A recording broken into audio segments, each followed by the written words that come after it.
Hello guys, আজকে তোমাদের জন্য নিয়ে আসছি পাস্তার রেসিপি।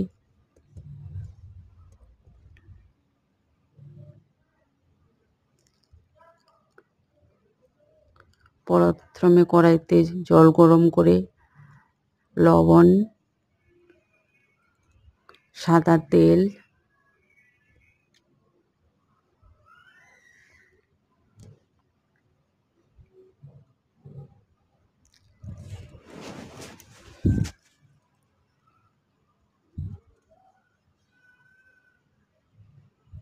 পাস্তা দিয়ে দিলাম।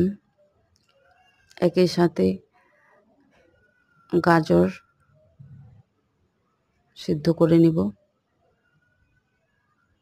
গাজর পাস্তা আমার সিদ্ধ হয়ে গেছে, একটা থালার মধ্যে তুলে রাখলাম।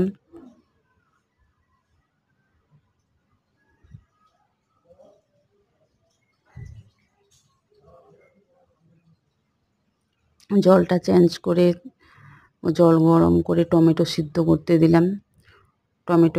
টমেটোগুলো এদিকে পেস্ট করে রাখবো।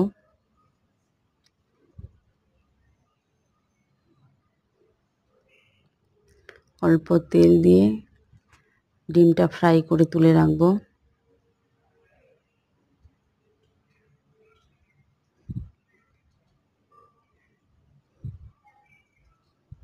তেল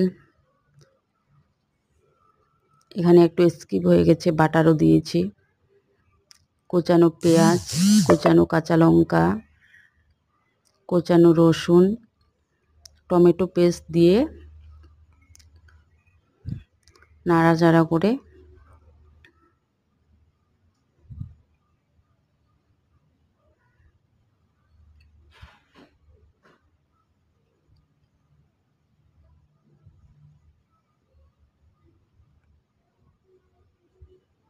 হয়ে গেছে আমার মশলা রেডি। তারপরে দিয়ে দিব পাস্তা।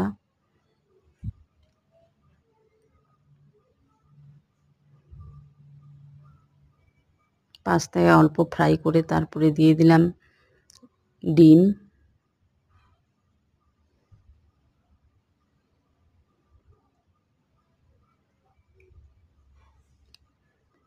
দিয়ে দিলাম অল্প বাটার।